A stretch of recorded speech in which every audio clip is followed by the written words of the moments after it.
This is TJ Legacy, host of the Soapboxx podcast. The live stream will start shortly, but make sure you like our Facebook page, follow us on Instagram, and tell all of your friends and family that the most infamous podcast on all your streaming services is about to go live. TJ, what's goody? It's HB. Can I just big you up real quick with what you're doing with the Soapboxx? Listen, anytime somebody takes their platform to educate and inform the culture of hip-hop with politics, pop culture, doing what you're doing and being responsible with your platform, I can't do nothing but salute you, TJ. Keep doing what it do. Keep repping for the culture. Nothing but love and respect from me, baby. Peace. Gentlemen, what's really good? It's Peter Rosenberg, Hot 97, ESPN, WWE, GP Podcast, all that. Big shout out to my peoples over at the Soapboxx, all right? My man TJ, Legacy Cole, the whole Soapboxx crew. Incredible new podcast, all right? Politics, pop culture, hip hop, even wrestling on occasion. It's all there. So go subscribe and make sure you tune in to the Soapboxx. TJ, what up, man? Appreciate you. Peace to the planet. Charlemagne the God here. What's happening, TJ Legacy Cole?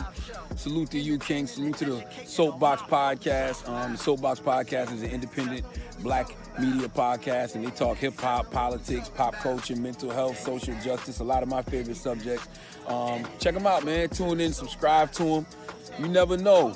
I'm out here looking at all the different podcasts that are moving and shaking out here, because, I got the Black Effect Podcast Network, so I'm going to be checking y'all out, TJ. All right? Keep working. What's up, everybody? What's up, Soapboxx family? It is the creme de la creme, just Javonni. And I'm your host today on the Soapboxx Podcast, y'all. If you caught last week's episode, TJ said it was the TJ Legacy Show. TJ, this time he's making up for that right now, right, TJ? What's up to everybody? What's up, TJ? What's going on? How you doing? I appreciate it. No, I did not get replaced or fired, but we are rotating hosts. It's always good to give a good, fresh perspective. So yes, it's just a coincidence that I called it the TJ Show, and they were like, "No, sit on the bench. You got to get up." But I'm happy to be here. Appreciate it. I know you're going to do a great job. So let's roll. Let's get it. Thanks, TJ. And of course, we have Mr. Ginger Ale, Alan York. Good evening, TJ. A little injury reserve, a little double dutch due to your mishap. Miss Javonni, you look luxurious as well. Good evening. Thank you, Alan. So everybody who's listening, y'all, we're going to have a really good show today. This is my first time hosting the Soapboxx Podcast, so I'm excited to set a little different female mood vibe to the show. It's going to be informative, open, and as always, we're bringing you good entertainment news and giving you perspective on our thoughts, opinions, and just all that good stuff. So this particular episode is going to be like a little twist between mental health awareness and news surfacing this month or particularly this week. So we're dealing with something right now during this COVID pandemic where a lot of people are having mental stress. This whole self-care talk is happening right now. You all check out my sweatshirt, self-love season. And Does that come? Y'all like that? Yes. I do. Does that come in 4X, 3 or 4X, depending on the day? Does that come in? I think so. I think so. Yeah, it should. But on a serious note, a lot of us cannot deal with our mental health issues. And I honestly think it's because we don't talk about it enough, especially in the Black community. We don't really voice what we're going through and how it has an effect on us, because we're known as the strong people, the people who get through anything, the people who get shot and get over it the next day. So we kind of want to focus and bring a little attention to that on this episode. We're going to be talking about the elections, NBA sports, all good stuff. So TJ, can you kick us off with what's happening right now with the general elections? What should people know and be aware of? Listen, ladies and gentlemen, the general elections are upon us, okay? You need to look. I'm going to be one of those people. I'm a proponent of voting, so make sure You are out here getting yourself educated, and that's what we are here on the Soapbox for. So there are some states like Texas that are voting right now. Currently, as of October 14th, the second day of early voting for Texans in the 2020 general election, you had 1,089,181 people have voted in person and by mail in Texas. It's in 10 of the largest counties, right? So that's an increase of voter registration by 11.3%. According to the latest figures. So people are actually going out there and voting, and they're trying to go out and vote in droves. Now, it doesn't say who they're voting for. Texas is historically a red state, so you can kind of figure out whether it's, for the Democratic Party, whether it's for the Republican candidate. But at least people are exercising their right to go out and vote, and that's really all we can ask them.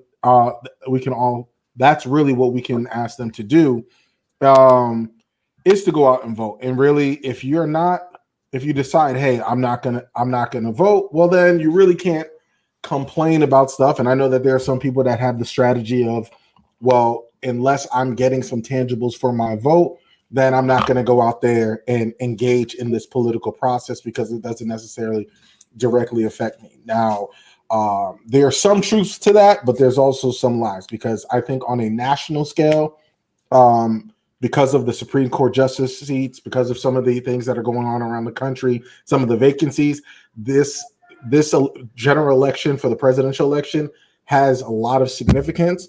But please make sure that you are voting in your state and local elections as well, because those directly impact your community. So some of the book closing numbers here in Florida, the Democrats are up in their voter registration. So it's a total of 14,441,869 total voters in the state of Florida. The Democrats have 37%, the Republicans have 36%, and then MPAs, these are your independent voters, they have 26% of the voter registration numbers. So Florida, that's where we're based out of, that is a swing state. So I think, in my opinion, Florida voters actually count a little bit more than some of the other states, because you can sway it either way. So it's like, Florida, places like Ohio, California, these big states, even some in Arizona as well. So look out for that. So make sure that when you're out there, you're doing your due diligence and you are vetting these candidates. Look on their websites, listen to their interviews. They're doing a plethora of interviews now. Watch some of the debates if you could actually stomach them, and make an educated decision at the polls.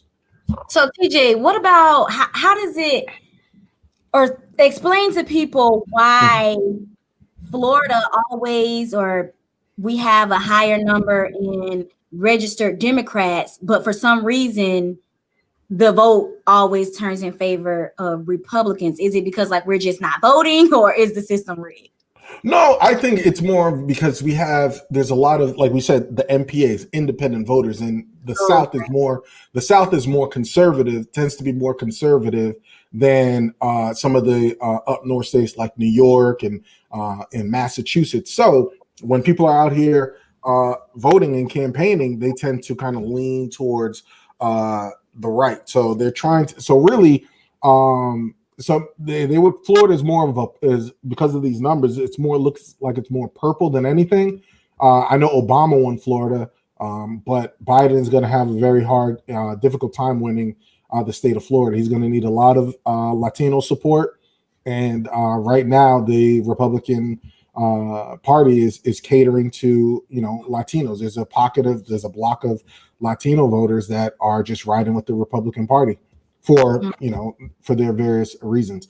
I will say this, Javonni, I don't believe in shaming people for not voting. I think our ancestors died for the right to vote, and I don't think any party is beholden to any vote, specifically the Black community. So when you go out and vote, if you decide to vote, if it's the candidate's job to earn your vote, right?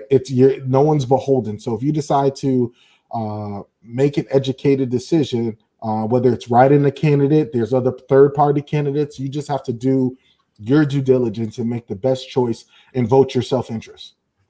So how are y'all going to be voting this season? Like, are you voting by mail? Are you going in person? Are you going to wear your mask? What's the deal? And at least for me, I requested a vote by mail ballot, but I plan to physically turn it in myself so it doesn't get lost. Yeah, that's something that I probably should have done just to be sure, but I just actually did complete my mail-in vote this week. So I to be honest, I completely forgot that I requested a mail-in ballot, but I'm glad that I did, looking at the lines. So I filled that out earlier this week and I dropped it in the mailbox yesterday. So I'll definitely be stalking to make sure that it gets counted. That's what's up. One vote for Kanye. All right. I would never. In the books. Yay, the West Wing in the building. That's good. Alan, do you know when it's the last day to like request a vote by mail ballot in New York? Let me see. If I'm not mistaken, it was this week, but I could definitely get that information for you guys and let you know by the end of the episode. Yeah, because in Florida, it's the 24th. So next week, or the week after is the last week, is the last week to request a vote by mail ballot. Or else you got to vote in person. TJ, what about you? I'm going in person. You gotta see me, and I want my sticker, and I'm gonna put my ballot in. I want to see it hit because but that's just me having trust issues in my personal life. But we don't have to get into that. I just want to make sure that my vote is actually counted. So once I put it in the machine, I know for sure, hey, this vote is counted, and I did my due diligence. And I actually like going to the polls and voting. There's something about it, like the going to the doing the mail-in ballot. People say it's safe and people have done it before, but I'm not going to slander it. But my preference is actually going to the polls, engaging with some of the folks. It's a thing. It's a day. Yeah, it's definitely my first time doing it by mail, and you're right. I mean, there's nothing like having an actual experience of going in a crowd of people and making an event out of it. Also, Javonni, to answer your question, the 27th of October is actually the last day to request a mail-in ballot for New York. So if you're out there in New York and you still haven't done that, you still have time. But even as TJ stated, I would definitely suggest stopping by somewhere where you can physically drop it off to somebody. I was told that you can even like drop it off at some tax places and they're supposed to be accepting it. So look into that for sure. Okay, cool. Sounds good. So while we are drop mine off at the tax place. Wait, you said you're not? I got. I said, you try to Wesley Snipes you? Yeah. I got to get my affairs in order before I decided to make a drop by the tax office. I'm sorry. Go ahead, Javonni. No. I was just getting ready to say that. At least we know now that you can, or if they didn't know, whoever didn't know, you can vote by mail ballot because people are afraid of being next to people during the coronavirus. I mean, everybody who literally has not left the house, that is also an excuse. Like, I don't want to vote because I don't have any other options other than but other options are available. No, and it's funny you said that because I know one of our topics we were speaking of mental health.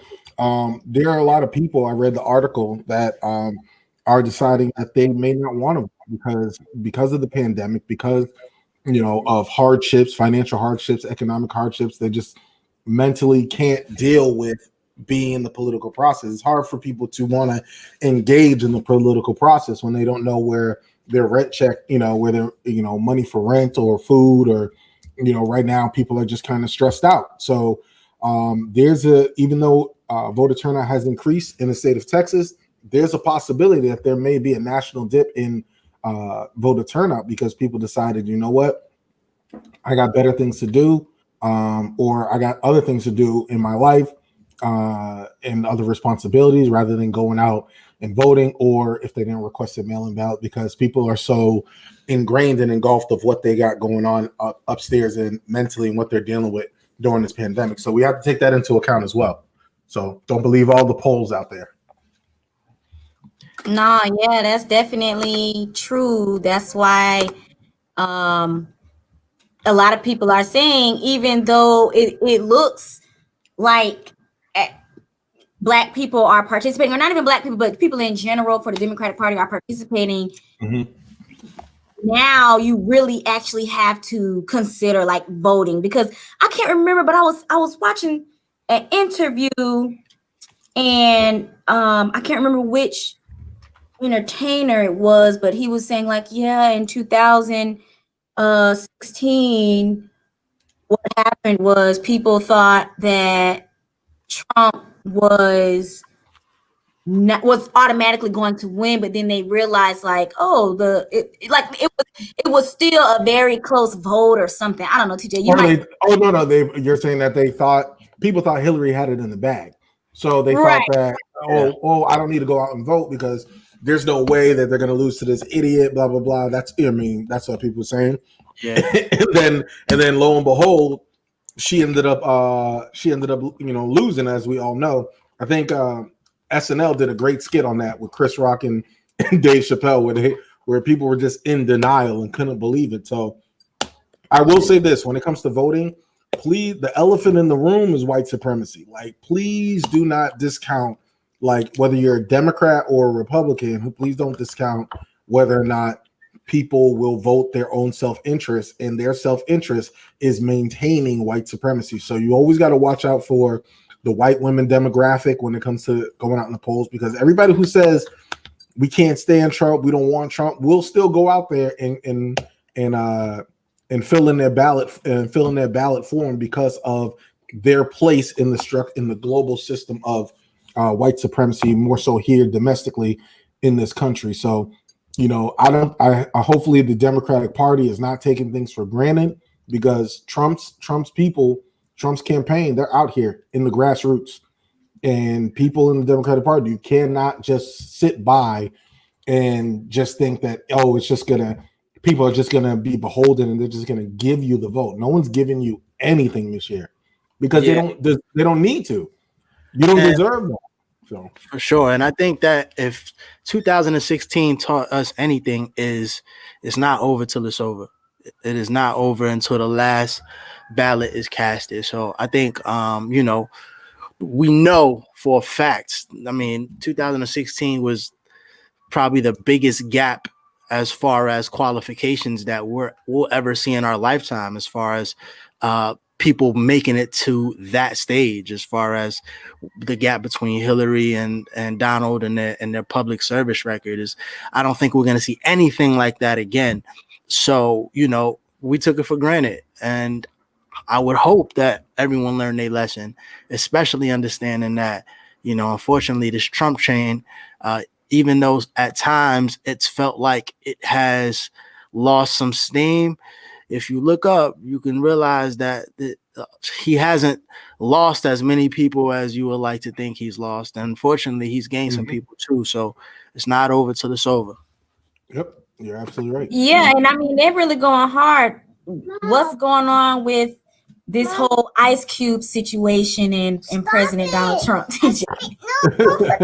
So Ice Cube got in some hot water because he was accused. Basically, the Trump campaign came out and hold on.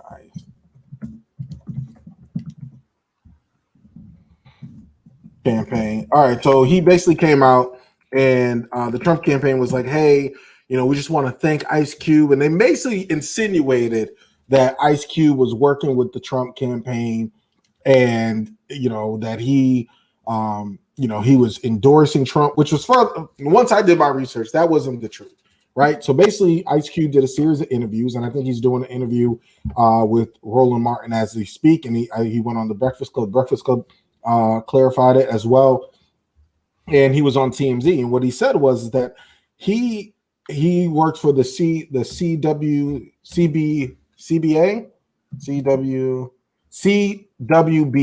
right? And so right now he's trying to get some things done for the Black community, and so he went to both political parties, right, to present his ideas and his platforms about economic empowerment and a plethora of things that for the black community. So now they made it seem like he was just another celebrity that sold out. I'm talking about the Trump campaign, but he went to the Democratic Party. He went to the Republican. When he went to the Democratic Party, they basically told him, "Yeah, Ice Cube, we'll handle this after the election," right? So he kind of felt like they blew him off. However, when he went and met with the Republicans and people who were associated with Trump about this whole platinum plan or whatever, they had proposed putting some money on the table with billions of dollars and stuff like that. So now he was like, all right, cool. All right, let's talk business. Let's talk tangibles. Let's talk, let's talk resources for the community, because it's going to take a bipartisan effort. It's going to take both Democrat and Republicans to buy in on this if Black people are going to really get tangible resources, not minorities, not people of color, but an agenda specifically tailor-made for Black people. And so basically it's the sleight of hand of the Trump campaign, making it seem like Ice Cube has endorsed him, and everybody on Twitter grabbed their pitchforks and torches and they ran with it and tried to cancel Ice Cube. But I wouldn't let y'all melt my brother down. I would not let y'all melt down the Cube. And I couldn't, So Ice Cube is out here. He's trying to do things in the political, and I understand how that is, trying to do things politically. Like he said he's never met Trump. He didn't go posing for pictures with him like Kanye did. So this is different. This is someone who's coming with an agenda, coming to the table. And once he's coming to the table with an agenda, he's talking to both sides. The only thing that's different is one side decided to exploit his name in order to drum up propaganda to insinuate that this was an endorsement. So it wasn't an endorsement. Ice Cube is not a sellout. He's actually trying to do work with both political parties, as he should, and to make sure that he gets some tangible resources for the Black community. So so don't cancel our brother just yet. He's not a MAGA hat wearer or anything like that. All of those things were for sensationalism. So shout out to Ice Cube. And people need to really just pump their brakes. Like, we get too much into the, if everybody goes one way, everybody just follows, like blind sheep, without doing the research, without actually, diving deep into what he's really trying to accomplish and do. And in this political game, you have to be very wary of who you associate with, because people will try to typecast you as, and they deal in absolutes. And so that's really the story. It's really a bunch of nothing if you really think about it. It's just, we're in the age of social media and things just kind of snowball out of control and can slander folks. But go ahead, Ed. I mean, I have a couple of thoughts on this. I do think that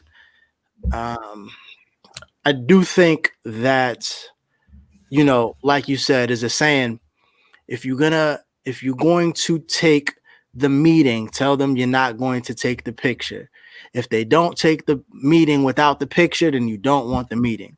So that's the saying as far as, being used. Now, the thing that came out before the Ice Cube had gotten ahead of it is that permission was given to the Trump campaign to leak that he was responsible for assisting in this platinum plan. And I think if that is the case, then that was his misstep.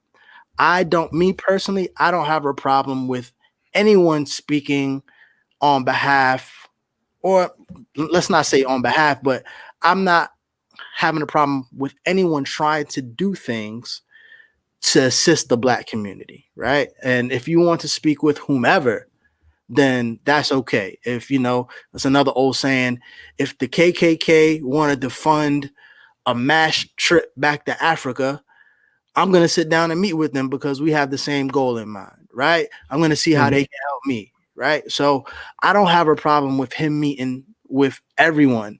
Now, additionally, something else that had leaked in a narrative that people are running with is that the Democrats completely brushed him off and said, we'll worry about you after the election. Now, he reached out to both parties. Both parties got back to him. The Democrat, looking at, this extensive plan that he had, said, listen, mind you, this is just 60 days right before an election. So anytime that you're presenting such an elaborate plan like the contract with Black America that Ice Cube have, it's people that are in government and people who are experienced politicians know you can't whip that up and okay that within a couple of weeks and tell someone that that's what you're going to do. You can't really commit to that because there's a lot of things that have to go on budget wise and being realistic in what they can do. And it's just so close to the election. So I don't think they were brushing him off. It was like, okay, we can work with this. But at this point, let's just wait until after the election to see what we can do. Unfortunately, the Trump campaign, they're snake oil salesmen, right? So essentially all they did was embrace him. Why? Because they know that they really don't have the Black vote. And I felt like they just kind of fluffed him and threw something on a PowerPoint. And, of course, just kind of, they just kind of gave him the illusion that he was a part of the plan that they had. And he said, quote unquote, they made some changes to the plan after looking at the contract with Black America. Now, my issue with that in totality, just to kind of wrap things up, is, and the reason why I don't think that he should have leaked that he worked with the Trump campaign in regards to that is because the Platinum Plan is BS, one, and two, is not better than the plan that Biden and Harris already have in play and have been on their website for the last couple of months.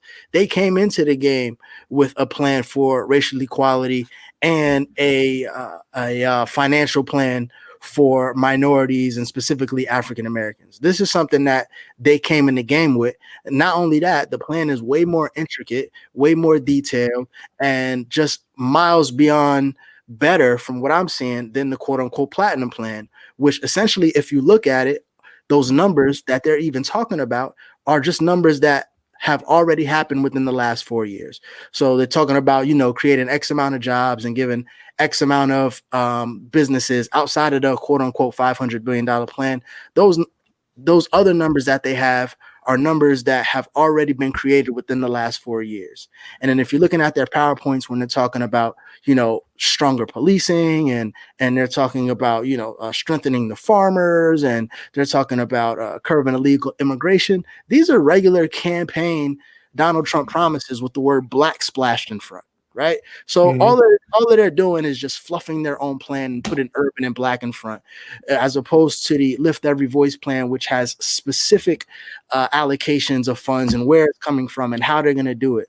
So I don't have a problem with Ice Cube talking to everybody to, trying to get some advancement done. I think he messed up when he let whoever it was say that, he assisted with the plan, but only because the plan is inferior. But I'm glad that he's coming out speaking up for himself, saying that he's not actually endorsing someone, because that's big. Like he said, sometimes you can go to both parties and say, this is what we want. If I can get both of you guys to commit, I don't need to endorse anybody because it's for the betterment of the people. So apologize, I went on a little tangent there, but it's a lot of misinformation, and we just got to be vigilant. We got to be vigilant. We can't let people massage us up, and you leave the massage table with not stealing it back. So thanks, Alan. Yeah, that's real, y'all. Yeah, I agree. And before we try to transition, let me read what Ice Cube tweeted on Twitter. He said, every side is the dark side for us here in America, while defending the work he's done with Trump. He also said they are all the same until something changes for us. They all lie and they all cheat, but we can't afford not to negotiate with whoever is in power, or our condition in this country will never change. Our justice is bipartisan. And I do believe that prior to that tweet, or I don't know if it was this year, he did say that he wants change regardless of the political party. So I think that's where the backlash came from, because people remembered that comment and they were like, oh, okay, so this is what you're trying to do now. You the other side, because he did say that. So Any comments that I need to address, TJ? Yes, Soapbox Nation is commenting. Our first comment, we have Ravel. He said they lying on that man, and they're talking about the Republican. Ravel, as you know, is a fine young gentleman. He has also been a guest on the Soapbox podcast. Shout out to Ravel. And then we have Mr. Robert Williams saying, thanks for clearing that. Thanks, TJ, for clearing that up. And he also states, the whole thing with Ice Cube feels like we're trying to out-black each other. I wouldn't necessarily. I don't think that. I just think that it's more of a victim of social media. Just everybody just following the wave, right? If everybody gets on social media and says, "Well, because people don't really read these articles, right?" So people are just reading. They'll just read the headline. They'll say Ice Cube, is endorsing Trump's. And that's why we have the Soapbox, because there are some media outlets that are out here just for sensationalism, where they'll just say Ice Cube, Trump, he's endorsing the Trump campaign. That's not the case. So I just think that everybody's just following the wave. They're not, like Alan alluded to, they're not doing their due diligence to really do their research. And that's the problem with some of these things. You just saw that how Twitter had to just eliminate or delete all of these fake accounts, fake black accounts, saying from people who are fake Trump supporters or people who are drumming up stuff. So we have to be diligent in realizing where we're sourcing our information, where we're getting our information. And I don't think it has anything to do with blackness. I think that people are, regardless of what people say, that whole Democratic plantation thing has some validity to it, where people feel like if you're black and you don't do everything that the Democratic Party says, and you don't just sit down, shut up, and fall in line with whatever they're doing, that you're either anti-black, you're anti-American, and it's not true. So there's several ways to kind of, what the saying goes, the old adage goes, there's several ways to skin a cat. And so if his way is to try to present an agenda and work with both political parties, that's literally what lobbyists do every day. You know that, Javonni. So that's literally what lobbyists do. So he's a lobbyist. The only thing I agree with you, Alan, the only thing is that, and I know this from the community work that I do, you don't want nobody else taking credit for your stuff, for your shit. So what he wanted to do, he wanted to make sure he signed his name, like, yo, Ice Cube is doing this, and they took that thirst, right? They took that thirst because everybody wants to be touted as the black leader to get things done. We don't see that in the LGBT community. We don't see that in the Jewish community. We don't see that in the Latino community, where everybody is so thirsty to say that they are the, they have the Negro whisper, like they can be the number one Negro to sit in the room. And I think they exploited Ice Cube's vulnerability, which was his political thirst to get that adulation, and that's why he ended up getting the slander on social media. For sure. Woo! Elections is heated this year, y'all. Yeah, absolutely. Drama for your mama. Yes. But on a serious note, y'all, the main thing is we gotta vote. Either way it goes. If you haven't registered, you're missing out on a deep election year that means a lot, way beyond just the whole political party thing. It's so much deeper than that. So it's disappointing for everybody who didn't register to vote and are not able to participate in these elections, but it is what it is. So moving forward, let's talk a little bit about the NBA. First off, hold on one second, Noble. I know you want the conversation. Just calm down, Cass. Okay, thank you. My 3-year-old son, y'all know he's usually very talkative. He loves basketball. He knows we're about to talk about the NBA. So Noble on the ones and twos. Got it. Exactly. But okay, so let's just start from the beginning, Alan and TJ, everybody. When the NBA plans to resume the season, it was kind of like the same thing that happened with the NFL. Like, really, y'all are playing? Is COVID? This is really happening? Considering that the nation was full of concern or pain or confusion, all that type of stuff, COVID-19 deaths, the whole process of putting the NBA in this bubble to where they're just isolated from everybody else. And so then now we have this NBA finals where, to be honest, I don't know if it received the same attention as previous years, but I just really feel like it was not a big deal because everybody is just mentally in different places right now, and nobody's really just focusing on sports. But I could be wrong to the sports people. To the sports people, y'all probably was tuned in, but on the outside looking in, it was just like, oh, I found out through Twitter. Okay, the Lakers won. So Alan, talk a little bit about the process that NBA players possibly talked about their mental health, and just kind of what you experienced having to only watch it on TV. Yeah. So, well, I guess first and foremost, we should shout out the Los Angeles Lakers for coming out victorious. Yeah, TJ, I know. For coming out victorious in the whole bubble basketball thing. So essentially we can just kind of go all the way back to the middle of July. The bubble came in. The scrimmages started on July 22nd. They started playing quote unquote regular seeding games July 30th. And the playoffs started August 17th and ran all the way up until the 11th. So at this point, we are talking about, we're at 4 months of being in the bubble ish, 3.5 months of being in the bubble. I must commend the NBA, Adam Silver, because they did a wonderful job of really tightening up that bubble. Outside of a couple of players that actually did test positive for COVID when they were coming in. So the first couple of weeks during the mini camps, during the exhibition games, there were several players who tested and they were asymptomatic. They sent them home. They came back. By the time the beginning of the season started, that Ziploc was sealed up, and we hadn't heard anything about anyone else catching the corona for the entire 3.5 months. And I think that's amazing, especially when you look and consider what's going on with baseball, who had half of teams catching it because they was out in the strip club. And even right now with the NFL, you see teams every week with 3 or 4 people catching it. Facilities are closing down. So I think, and especially because essentially the NBA was kind of early with this. This was before the football season. It was kind of congruent with the baseball season. So they had the blueprint, they stuck to it, and they did an amazing job, and it went off without a hitch. So shout out to the NBA.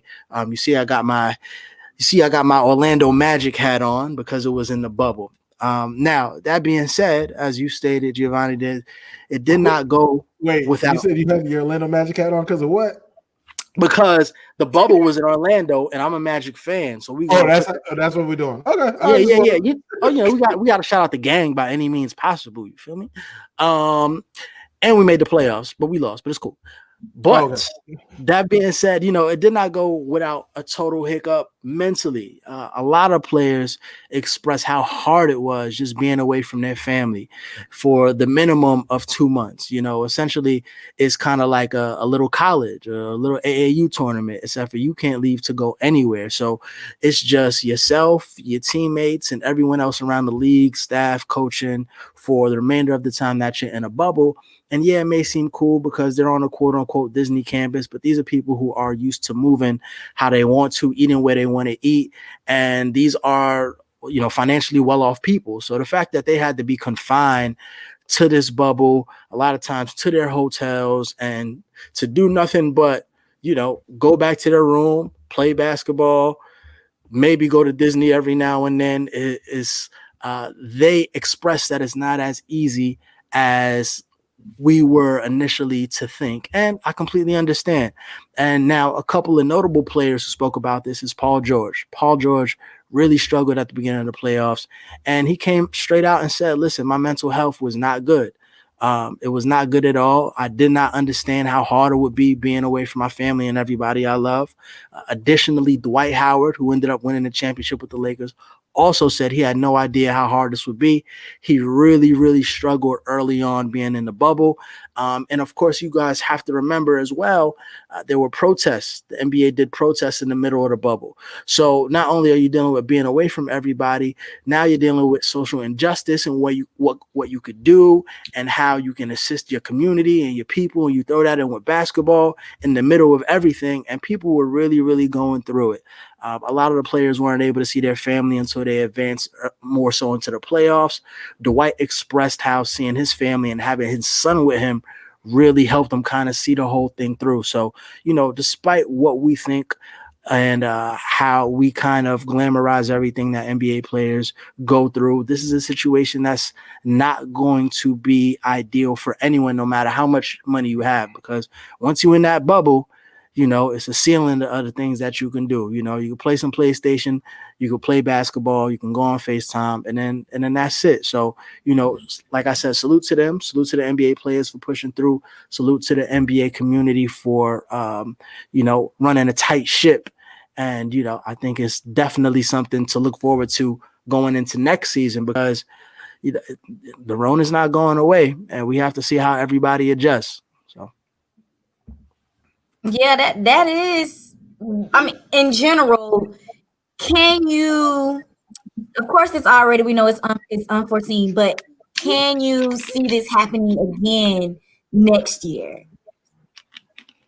Well, I do believe there may be a variation of it. I'm not sure if it's, and I doubt, and I believe they ruled out, is going to be like a one city bubble. I think it's going to be something where it's going to be a multi-city bubble. Maybe it be by region. But it's almost unfeasible because it's just so expensive and it's hard to get everyone on the same page to just have everyone rent out Disney for an extended amount of time. That's not cheap. So I do believe that I read that the NBA is exploring having, like I said, multi-city bubbles just to kind of, curve it. And I think that'll happen even if it gets better. And when I say it, I mean COVID, within the next couple of months, because you just don't want to take any chances. So it's something to keep our eye on. The season just ended a couple of days ago, so everything's kind of up in the air. The draft is up in the air. Next season is up in the air. So, but if there's one thing that I do commend and count on the NBA to do, is kind of do the right thing and protect their players. So we're gonna have to stay tuned. Yeah, and even with that, the losing team. So I read an article where it was pretty much just saying the impact of a team's loss has the potential to cause anxiety and depression in those that were looking for their team to win, and it was like a relief for that team to win. TJ, if the Lakers would have lost, do you think it would have affected your mental health? Oh, absolutely. I would have been a wreck. I was very upset when they lost. They actually lost in their Kobe jerseys, and I was not happy. Like 2 days prior, because they had set it up. I was like, all right, they have the Mamba jerseys on. Everything is all good, and I think the NBA and sports, they're a way of an escape.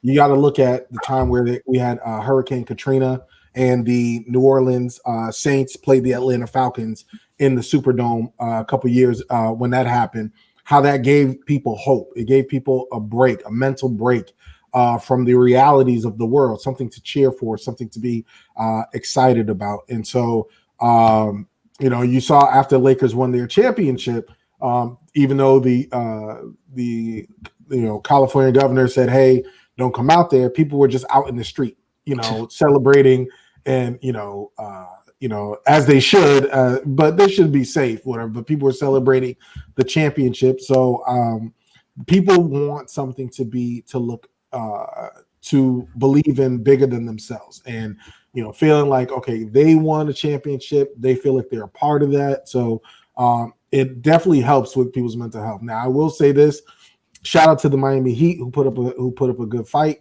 in the NBA finals. And I don't think people talk enough about mental toughness. And if I can, I just want to talk about real quick Jimmy Butler, his mental toughness of, because they had some players go down in that NBA finals, but he put that team on his back and really, and when we talk about sports, people talk about having that dog in you. That means that like grind it out, like putting things on your back and telling people, hey, I got you. If anything, believe in me. So he really showed that to the world, not just, and people can use sports as a microcosm of their own life. Like you can look at it as, hey, when things don't go as planned, you can still rely on somebody and they can take you as far as they possibly can, to where he put his body on the line. And shout out to LeBron James, who had to deal with a multitude of things, whether you talk about social justice, whether you talk about we talked about the stuff with Bronny that was on there, and seeing that stuff on social media play out. Also, we talked about the death of Kobe and Kobe's legacy, and having that pressure to say, hey, you need to bring a championship to LA. I don't think people give LeBron James enough credit for his mental toughness. If you look at the NBA bubble, a lot of the older teams did not fare well, right? And the Los Angeles Lakers is an older team. You have older players, Rajon Rondo, Dwight Howard. But a lot of younger teams flourished. The Miami Heat's a younger team. We have the Denver Nuggets, they're a younger team, because these guys don't have families. They're in their condos. The bubble to them is like, that's their actual regular life. They go, they chill, hang out with the players, then they go to their condo and maybe they'll have some company.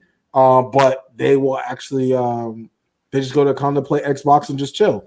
But some of these older guys, they have families, they have different responsibilities, businesses outside of the NBA. So it was a lot tougher on them. But LeBron James in dealing with Trump tweeting at you, like no one else in the bubble is dealing with that kind of stuff. So shout out to LeBron James and his mental toughness.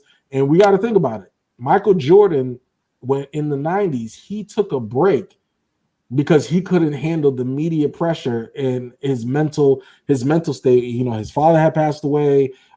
He couldn't take the media scrutiny about his gambling, his alleged gambling debt, and his alleged gambling in the 90s. So he left the sport completely. And so LeBron James, in this social media age where all eyes are on him all the time, for him to do what he did in the bubble and to play at a high level, he definitely should be commended, and doesn't get enough credit for his mental toughness. And I've always been a Kobe guy, and I've never been a big LeBron James fan, but I'm more of a fan of LeBron James, the man, than I am him as the NBA player, because he has been in the league. I think he came in the league at since 16, he's been on the national stage. He's had no scandals, no extramarital affairs. He's married to a beautiful wife, has his kids, no drug use, no nothing, he's been unscathed when it comes to, and the only thing people are mad about with him is the whole Miami decision thing that he did, where he went to Miami and left Cleveland. But other than that, he has exceeded expectations as a man, and then not only that, giving back to his community with the I Promise School. So LeBron James, I believe, is one of the most underappreciated professional athletes of our generation, because we don't really put into account what he has to deal with in his era, especially this era of social media. So shout out to him, shout out to the Lakers that won the championship, and to the NBA players that were able to make it through the bubble. Because trust me, for all those folks who are working regular jobs,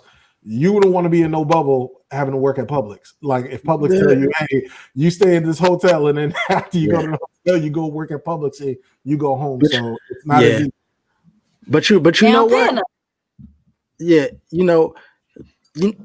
coming to that point, shout out to everybody else in the bubble who was in the bubble and not on the court. We talking about the housekeepers, we talking about the chefs, we talking about the people working at the front desk, because they had to be under strict guidelines too. So shout out to them for sure. Now we'll agree to disagree on the whole LeBron being underappreciated. I think he is extremely decorated by everybody who talks sports. Even the people who don't like him will still tell you he's a top 5 player. I just think the people that don't like him are extremely loud, so we tend to think that he's underappreciated. No, I'm talking about outside, not on the court. I'm talking about outside. No, me too. Like, oh, okay. As a man, For that's sure. what I'm And I think, if anything, that's what people give him his props the most. And then, they just get into the semantics about the six strings or whatever. But that being said, something that we were talking about a little bit off air about how the ratings were a little bit down with the NBA this year. Now, we cannot say that this is NBA specific. Ratings are in the tank for baseball. They're in the tank for the NFL. Now, my theory is, and I'll let you know, and I'll definitely want to hear you speak about it, Javonni, because I believe it's because of the fact that sports tend to be a social event, especially when you're looking at something like the finals. It's something to do, it's something to hang out with your friends with, it's something to gather, go to a bar. And when you take out that social element of it, now you're just leaving the ratings to the fans. And when we say the fans, not the casual fans, like the people who really care about hoop, that are in the house sipping water, and they have all of these options to them, but they don't care. They're going to go to the hoop game, which, as opposed to generally anyone else, they essentially, at this point, they're just treating it like a regular season game. There's nothing else to do. I'm just going to watch some Netflix. I'm going to binge on something else. So they don't really care about it because that social aspect has been taken away. I would love to hear you guys' theory on why the ratings are going down, and if you think that what I said may be true, or maybe I missed the mark. I think what you're saying is absolutely true, just not in Florida, because they was You forgot that. No, Florida quit COVID. We know that. No, so shout out to the wave that's about to hit, but we was in there. That was at Ale House. I went to Ale House almost every time, but it was actually, I was safe, and I social distance and hand sanitize, and I'm good, out here. Social distance with the honey barbecue. But at the same time, I questioned, because we had to stay in the house, right? And for a long period of time, unless you're in Florida. But because we had to stay in the house, let's just say, well, I guess because it started in July, the season started. Well, the season started in July. Yeah, we just started at the end of July. Yeah. So at that point, bars and restaurants were opening back up. Now, if it would have started in March, then I don't think the ratings would have been down. But I think it's because it started in July, and we was already in the house. And for 3 months before the season started, we was like, oh, it's time for us to get out now. We're not sit on the couch and cut on the TV to watch Nielsen, Fox, and CBS to catch the game. At least not for the non-diehard. Yeah, for the casuals. Yeah, for the casuals, because I know when the NFL started, they said the ratings were down like 8 or 7% than usually. I don't know what it was for the NBA. Yeah. But for me, it was just more so like, I am tired of looking at stuff, because outside of work and not being able to really go out and be social, you kind of just Netflix and chill. So it was just like, I'm not watching sports right now. I'll catch the finals, but I didn't watch like the entire season. Yeah. Speaking of Netflix and chill, there's a dope show called Woke on Hulu. With, I forget the actor's name, but he played in the series New Girl.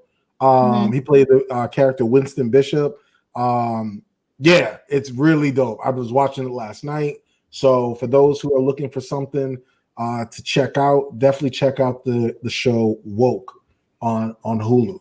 So, and Netflix got some good. Netflix stepped up their movie. They got a lot of movies. I'm sorry, I've just been, as you can see, I've been dibbling dabbling in the Netflix, and just make it just for research purposes. That's it. Yeah, but they had to, because because nobody's going to the movies. True. Which also leads us to next topic. But before we jump to that next topic, is there anything else, Alan, that you wanted to add to inform the people, everybody who's listening? This is the Soapboxx podcast. Right now we are talking about the NBA and mental health, the players, the people, the fans, and the NBA finals. So, Alan, anything you want to wrap us up with? Listen, The people that know me know that I'm two Team Tony. I am a Knicks fan and I am a Magic fan. And my mental health hasn't been going well being a fan of them two teams. I don't mean to laugh. I'm sorry. Speak your truth. Speak your truth. My mental health hasn't been going too well being a fan of those teams for the last 3 decades or so. So I am going to personalize that. Now, outside of that, I think that this definitely humanized when you listen to people like Dwight Howard, who's 7 feet, 265 pounds, all muscle, talking about how he was just fragile and how he didn't really know if he wanted to get up. And it was hard for him to just do his job because of his mental stability, because of being in his bubble. It kind of humanizes everybody. So, next time, think about that when you see these massive giants making all of these money, sound like a rugrat.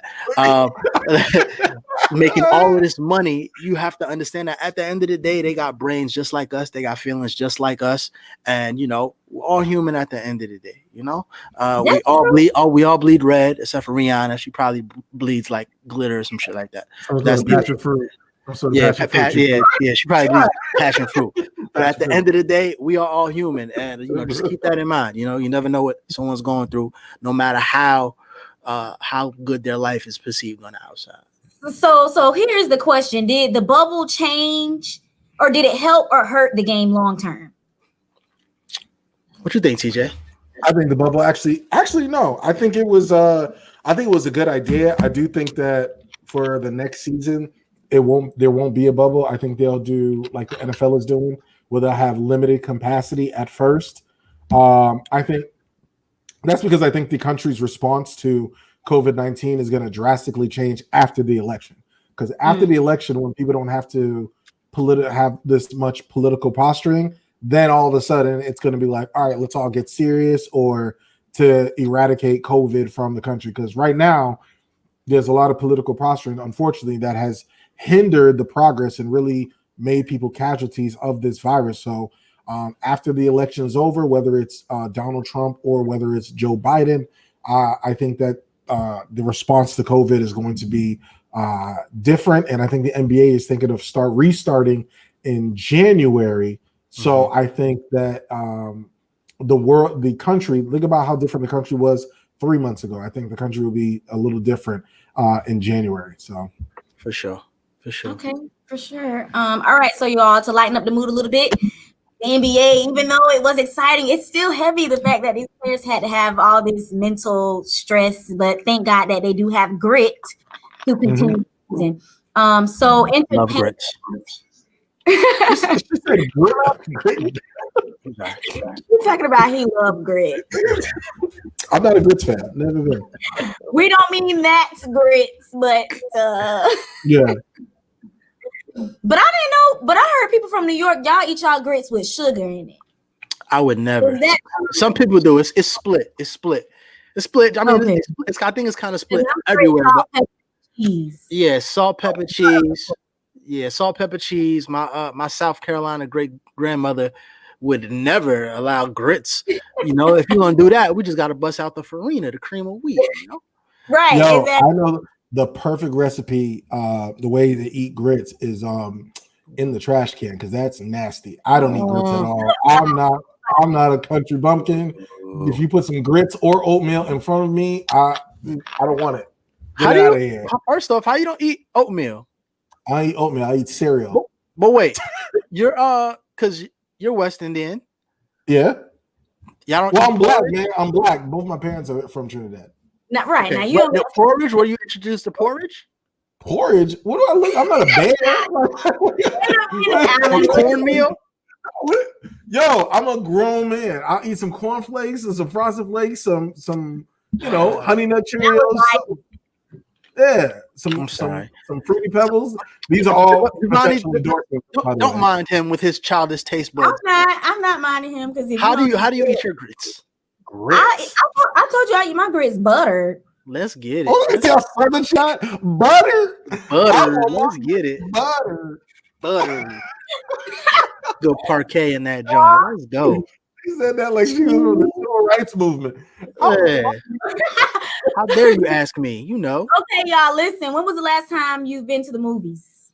Oh, I thought it was gonna be something different. Actually, in the movie theater. What? I've been to the movies? I have no idea. See, okay, well, listen, you may not have to go ever again if you're waiting to see Coming to America.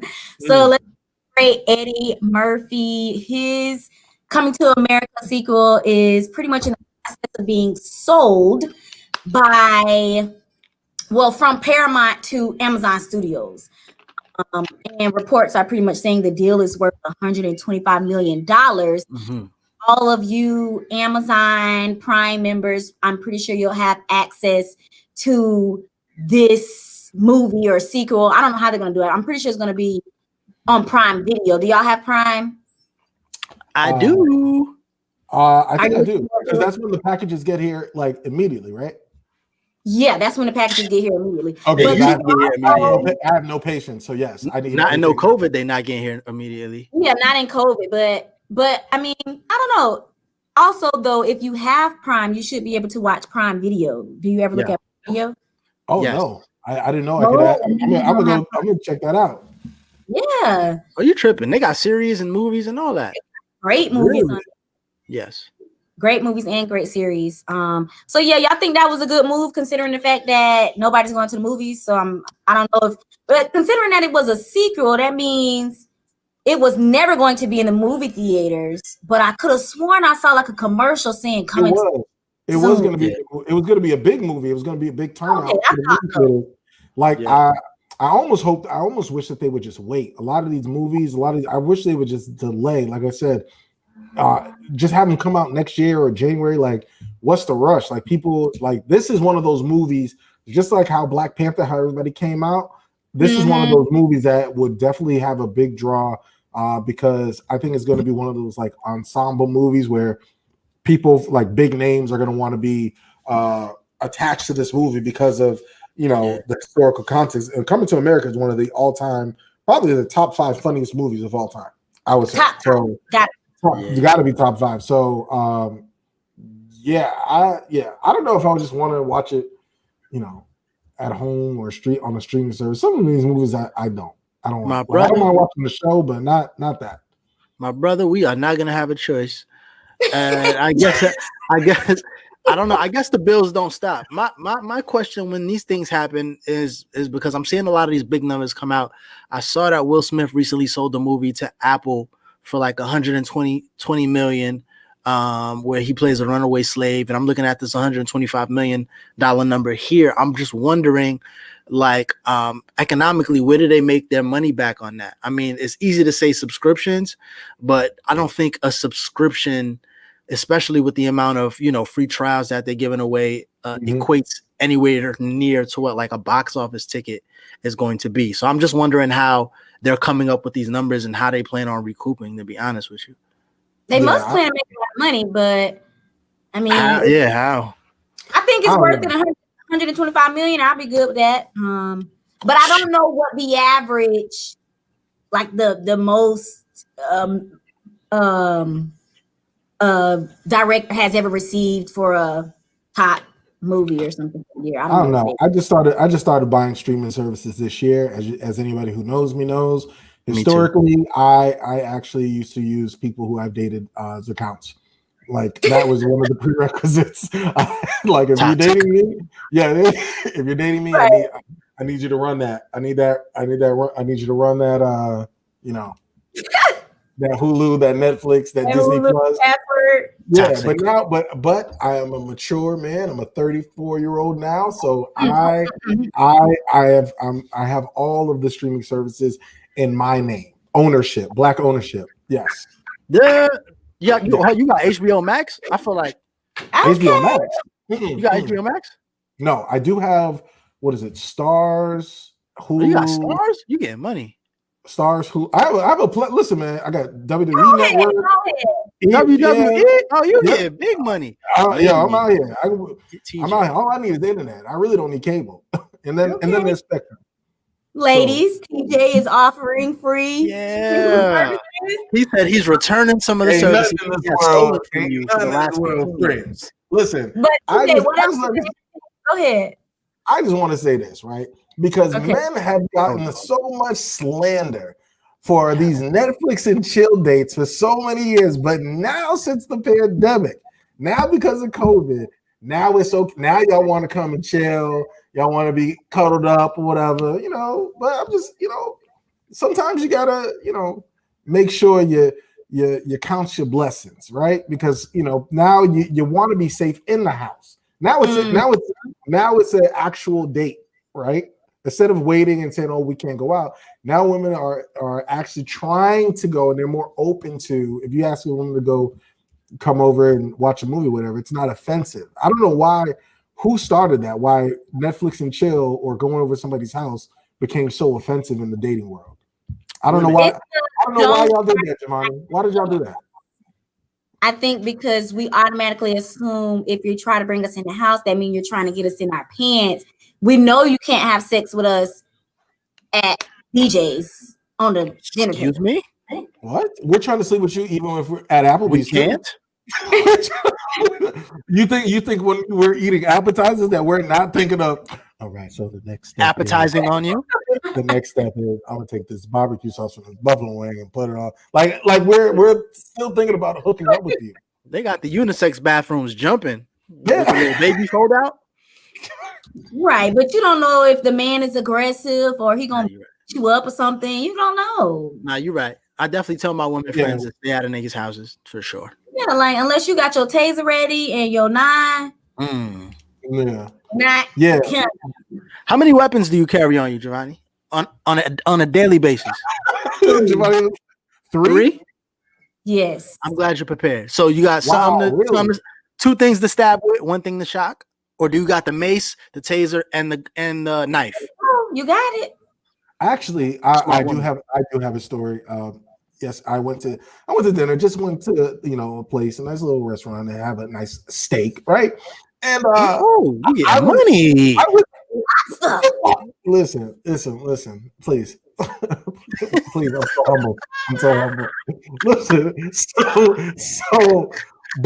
but these 2 older white women were there, and they were just really laid it on thick, like really laid it on. I was just like, man, they thought I was a piece of meat. You know what I mean? Okay. Laying what on thick for our users who is not the flirtation and just the being aggressive. So I couldn't imagine with some of the thirst. There's a lot of thirsty dudes out there, right? And every dude has had their thirst. There's any specific woman that brings out the thirst, but there's a lot of dudes that are out here really thirsty. I couldn't imagine being in a thirsty dude's lair with no way to get out and no weapon. So yeah, definitely. So TJ, I agree. How did the conversation go with you and these 2 ladies? No, they were like, "Oh, hey, how you doing?" And then like, "Oh, what's your name?" And they told me I told them my name, and then they were having their conversation. And we were all at the bar, and in their bar, like they just would drop my name, and then it was like, "Oh, what do you do? What do you do?" That whole. But then they were laying it on, like they were just dropping a lot of sexual innuendos to the point where my waitress was like, "Are you okay? Like, are you like, I was blow the whistle, Alan. I had a little whistle. I was just So wait. The visual so time out. First off, the visual of you at the bar eating a steak is crazy to me for some reason. Why? You think I'm like a National Geographic? You ain't get a table, brother? A little candlelight? No, it was just me. I just wanted to meet with me and just was like, yo, I do that. Like I go, but I'm I go and have a good conversation with folks or whatever. But they were just kind of like, if I'm gonna get a steak, I'm gonna probably get like a little, you know what I'm saying? Get a little table in the cut. You feel me? No, so did you? I had a reservation, but the table that I had. First of all, this restaurant, there's not a lot of Black people go to this at this restaurant. Get into it. So I had a reservation and I had a table, and then when they sat me at the table, my table was in the middle of the whole floor, and I felt like all the white people were looking at me, and I was just like, I know I'm about to bust down this T-bone, and I didn't want it to be like me like, and then looking up, and there's a whole bunch of white folks. Looking like a Flintstone. I was like, nah. So I was like, yo. So they had the bar. I had ESPN in front of me. I had a nice drink. You know, I was having conversation with the bartender. So it was cool. Mm-hmm. And then as people come and they sit down, like there was like a little lounge area, whatever. And behind me, so people come and you know, have a conversation, whatever, have a cocktail. You know, real elegant, you know, classy, sexy night. It was all right. And But they were just on one. Yeah. Okay, well, as much as we would love to continue to learn about today's wonderful dates and steaks, and feeding himself, I'm gonna fix a sandwich. No, I'm just kidding. Steaks and white women. Right. That's no. Oh my God, that's not Right. no. That's I didn't go with that. You So you trying to ice cube me right now? You trying to ice cube?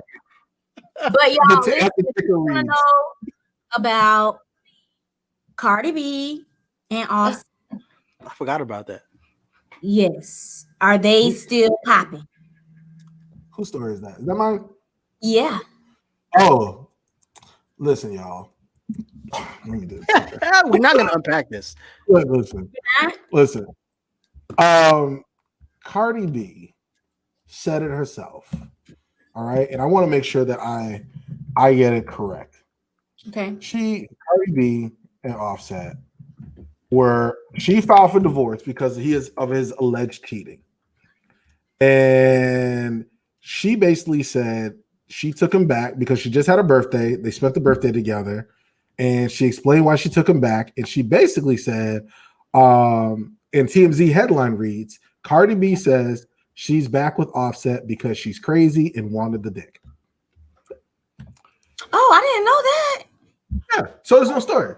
So basically, it was he cheats. He buys her. She trips out. She flips out. Says that she's gonna leave. He buys her expensive gifts. Showers her with expensive gifts. Does the whole I'm sorry. It's gonna be all good or whatever. Be like, oh, bro, she tripping. Gets her some money, some gifts.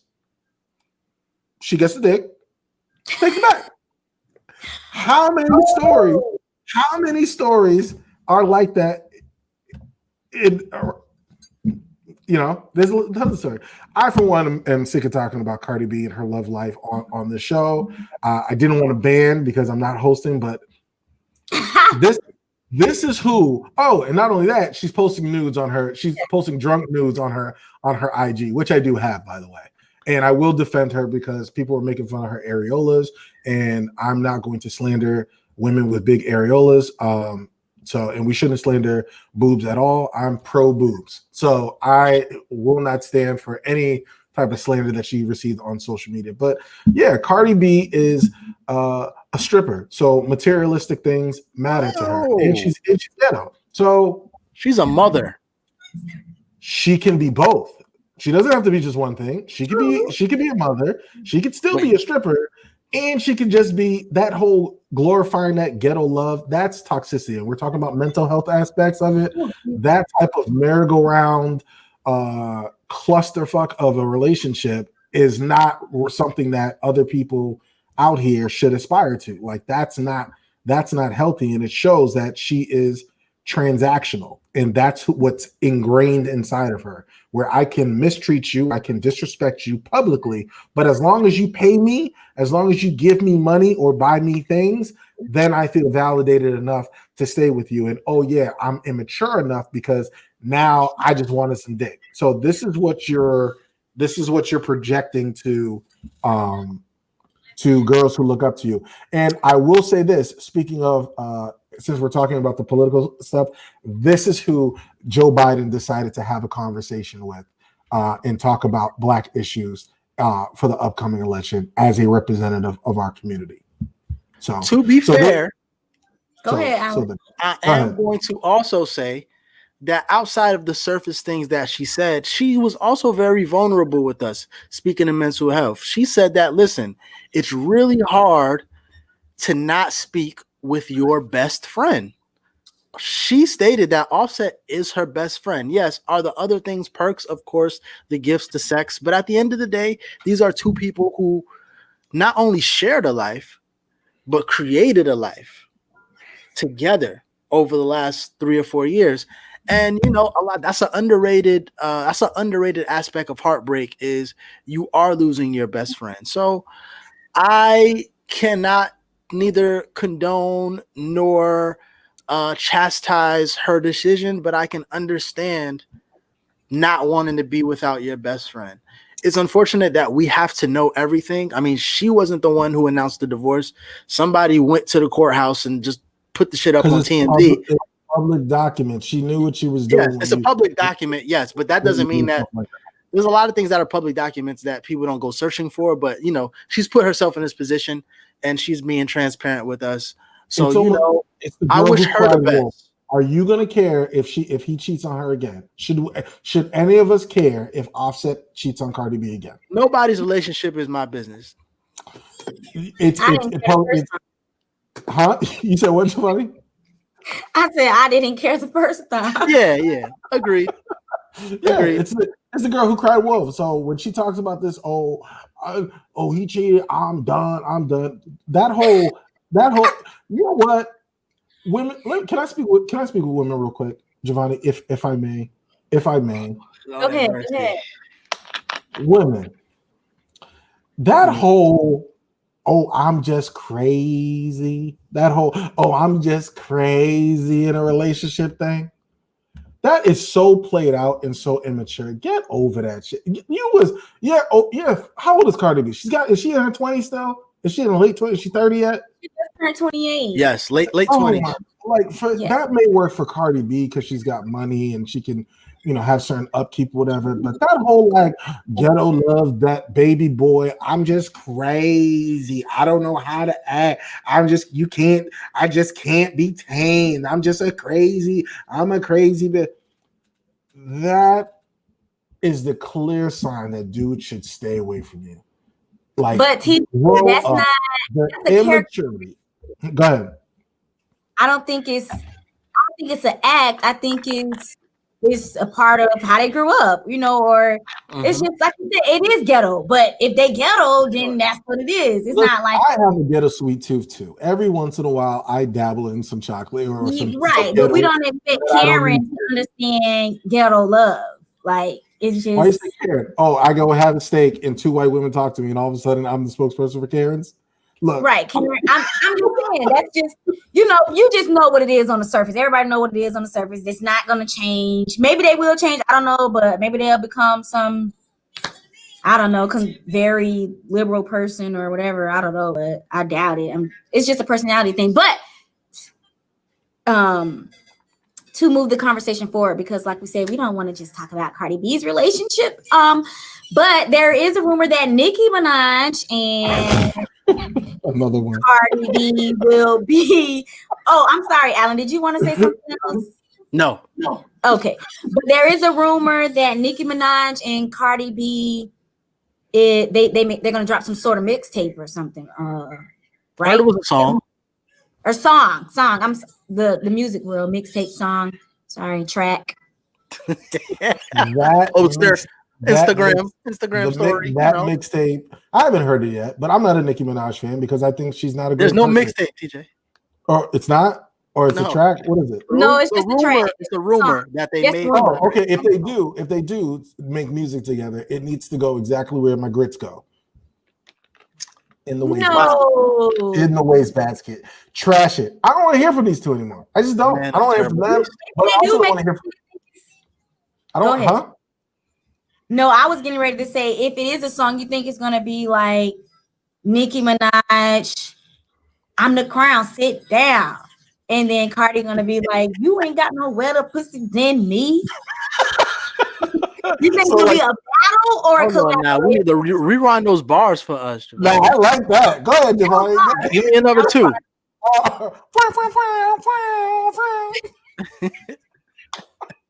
But yeah, y'all think it's gonna be like a Drake versus y'all know who it is when Drake and what's the name was beefing. Mills. Yeah, you think it's gonna be like a Drake and Meek thing, or this is gonna be like a Beyonce and Cardi collaboration? I have no idea what that record is gonna sound like.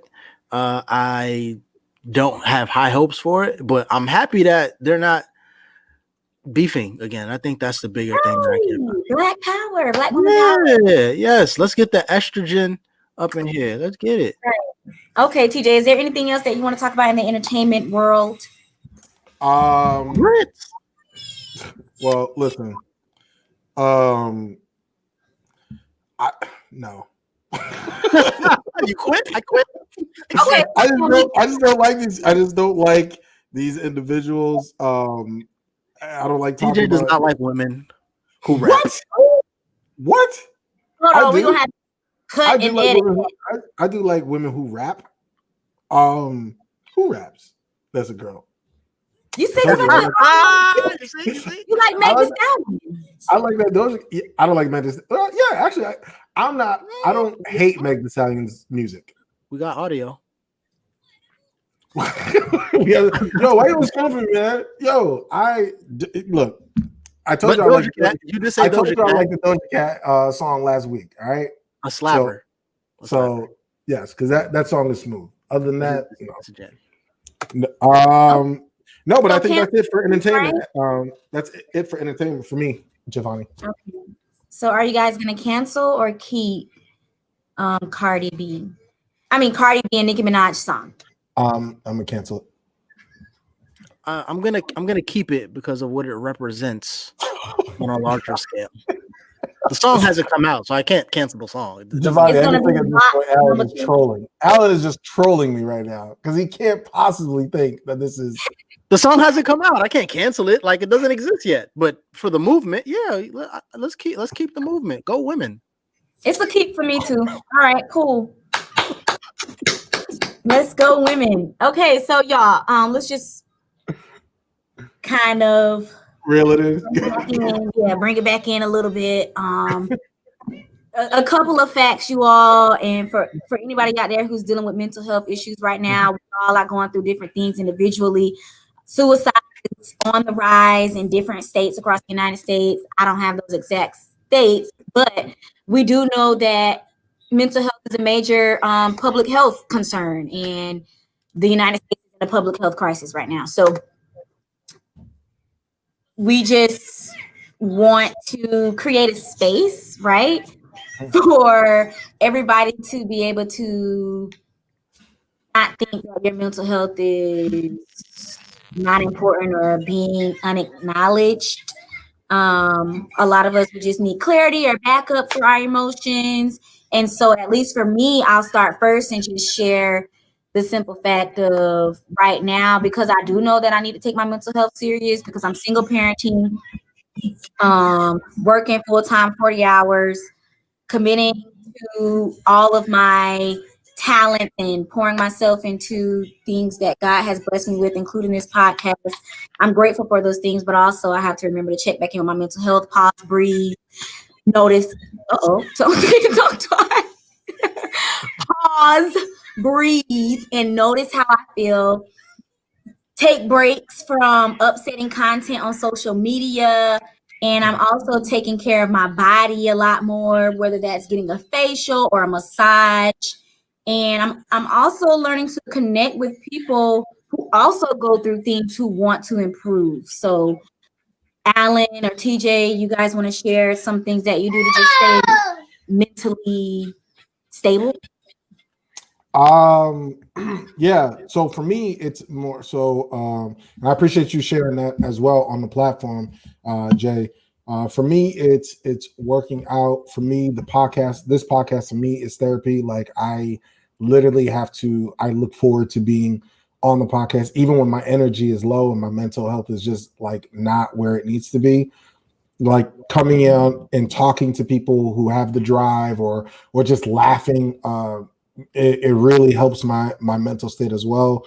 Being around family members that aren't toxic, that helps as well. And really just getting into a space where you are focusing on you. And I think a lot of times people are afraid to have internal conversations with themselves. They think, oh, that's crazy. Like there's a lot of times where I have to, a tip for me is that I literally have to ask myself, is this making you happy? Like you have to literally say it. Are you happy with this? can this be, what can you do different to make this happy? Is this working for you? And when it comes to your associations, you have to just like, there's so many people in this world, and I'm excited for after COVID, when it's all over or it's safe, to go out and travel now that I have my passport, because I think we get so wrapped up into our own personal little bubbles, right? And thinking that the people that we have around us, like, you know, if they leave our lives, or if they're around us, like it's the end all be all, like, oh my goodness, it's, you know, I'm not going to be able to take it, like, you know. And I've had my own issues with just letting go, but being able to connect with new people, new challenges, new relationships, giving other people an opportunity to get to know who you really are and to see the light inside of you. I think that is that for me, that helps in mental state, because just allowing people who have had exposure to you that take you for granted or don't see the light, like somebody who doesn't necessarily see you, whether it's every day or experience you every so often, or even in the community. I think that's great. So just exposing yourself to new people and really having those internal conversations to make sure that you are being selfless in a selfish world, but making sure that you are putting your self-care as a top priority. I think for me, it's done wonders. And because finding joy, like literally every day, finding joy is a job. It's a full-time job. Your happiness should be a full-time job. And if things aren't making you happy, then you have to assess your situation, your surroundings, and you have to make adjustments. So always be flexible. What about you, A? Man, it's just making sure that I am being active and I am being proactive in my happiness. So, you know, just continuing to do things that make me happy, especially right now where, you know, I'm preparing for the winter and figuring it's going to be a long winter and I'm going to be inside a lot. So I'm trying to take things up a notch professionally, maybe get some supplemental income. But in the middle of all of that, I want to make sure that I still keep my routine of things that bring me joy. You know, believe it or not, a lot of times it's simple things. Sometimes you just need to go outside and take a walk, you know, for 15 minutes, smell the air, you know, feel the breeze. But it's all about intent, you know, just about you have intent on doing everything else. You focus on making money. You focus on being a good partner. You focus on, you know, whatever corporate goals you may have. You have to be that focus and that intent on making yourself happy as well. So, you know, it is more of a conscious effort as you get older because life goes by so fast. And there's so much more responsibilities that you have, but you have to remember that you are your first responsibility and you're your most important responsibility. So. Yep, that's real. And I also wanted to reiterate or just make note, and at least for me, I feel like if you know somebody that's going through something, don't make it harder for them. Like, just, you know, don't tell them you need to improve or I see you're lacking in the self-care, self-love. They know, most people know when they're going through some things and maybe they're not addressing it or expressing it to you. Mm-hmm. But I think it's just more so important that you just person and be there for that person and check in on that person, but to try to reinforce what a person needs to do in their life when you really don't know what they need to do. It's just your opinion on what you think could work. Mm-hmm. I think that is a red flag in my life right now. And mm-hmm. I don't want that type of baggage, and it makes me want to be distant from people. So that's just word of advice for people who may be trying to figure out what to do to help, you know, people who are overachievers or constantly working, you know, you want to throw your 2 cents in there. Sometimes it's best to not and just to be supportive. So I agree.